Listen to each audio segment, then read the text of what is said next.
A person's happiness is not defined by how much they own, but by how they see what they already have. This truth has been proven through the ages. History is full of people who lived with almost nothing, yet walked in peace, and others who had everything, but never found joy. But if that's true, why do so many people still feel empty? Why do so many look at life and see only what's missing rather than what's already there? Today's story will open your heart and your eyes. It's a story that shows how one shift in perspective can turn loss into wisdom, hardship into peace, and emptiness into fulfillment. Stay until the end. I promise it will be worth your time. Long ago, in a bustling town of cobblestone streets and small shops, there lived a merchant named Lucas. He was not rich by the standards of the town, but he had a modest shop filled with fabrics, spices, and trinkets. More importantly, he had his loving wife, Clara, and 2 children, Eli and Maya, who made his days bright with laughter. Every morning, Lucas woke before sunrise, swept the floor, arranged his goods, polished the wooden shelves, and prepared for customers. Every day, he dreamed of expanding his shop, gaining wealth, and becoming the most respected merchant in town. But no matter how hard he worked, he never felt truly satisfied. He often thought, if only I had more, I could finally be happy. Then, one evening, disaster struck. A fire began in the market, spreading quickly. Flames devoured the neighboring stalls and leapt toward Lucas's shop. He ran through the smoke, coughing, his heart racing, only to see everything he had built reduced to ashes. He sank to the ground, hands trembling, staring at the charred remains of his life's work. "Everything gone," he whispered. Clara rushed to him, clutching Eli and Maya tightly, but even her embrace couldn't erase the heavy weight of loss.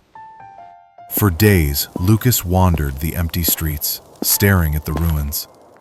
The neighbors shook their heads. "It's so unfair," they said. "He had so little, and now he has nothing." But their words felt hollow. Lucas didn't just feel poor. He felt defeated, hollow, like his purpose had vanished with the smoke. One afternoon, exhausted and heartbroken, Lucas walked to the river that ran quietly through the town. He sat on its bank, staring at the sunlight dancing on the water, lost in thought. An old monk appeared, carrying only a simple wooden cup.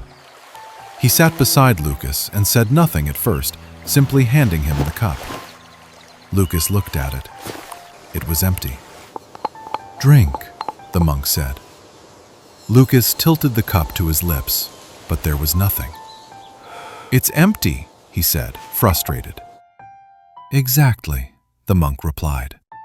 "An empty cup can be filled, and your mind is the same. You carry it full of fear, worry, and longing, but it can be emptied and refilled with perspective, gratitude, and understanding." Lucas frowned. How could perspective replace the pain of losing everything? The monk smiled gently and gestured to the river. Lucas sat there for hours, watching the water flow, realizing that life continued moving, whether he felt angry or despairing. Slowly, a thought formed in his mind. He had not lost everything.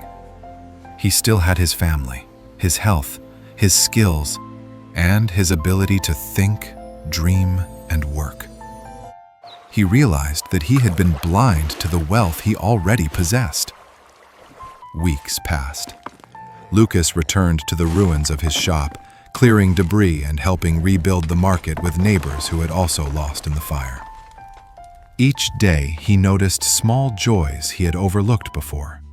The smell of fresh bread, the chatter of children, the golden sunlight over cobblestones. He began teaching his children lessons in gratitude. When Eli complained about not having the newest toy, Lucas said, "You have hands that can create, a mind that can imagine. That is wealth no one can take. When Maya cried over a lost ribbon, he reminded her, happiness doesn't come from having everything. It comes from noticing what you already have. Months later, Lucas rebuilt his shop, not larger, not fancier, but with a renewed calm and clarity. He no longer measured life by wealth or recognition. When setbacks came, he asked, "What can I learn?" instead of, "Why me?" One day, a young boy named Nathan came to Lucas's shop. "Sir," he asked, "how can you stay so calm after losing everything?" Lucas smiled, brushing dust from a piece of fabric. I learned a simple truth. Life isn't about what happens to us. It's about how we choose to see it. I thought I lost everything, until I realized I had everything that truly mattered. My family, my skills, my time, my health. These are more valuable than gold. When you change the way you see life, life itself begins to change. The boy nodded slowly, absorbing the lesson. And Lucas, looking around the bustling market, felt a peace deeper than he had ever known. Not because life had been perfect, but because his mind had finally seen it clearly. Years passed. Lucas aged, his hair silver like frost, and his hands rough from work. Yet he never lost his calm, his quiet wisdom. Every day he poured into his empty cup gratitude, understanding, and joy. He had not changed the world, but he had changed the way he saw it. And in that simple shift, he discovered something far more valuable than gold: clarity, contentment, and freedom. Moral: true wealth is not measured by what you own, but by how you perceive and appreciate what you already have.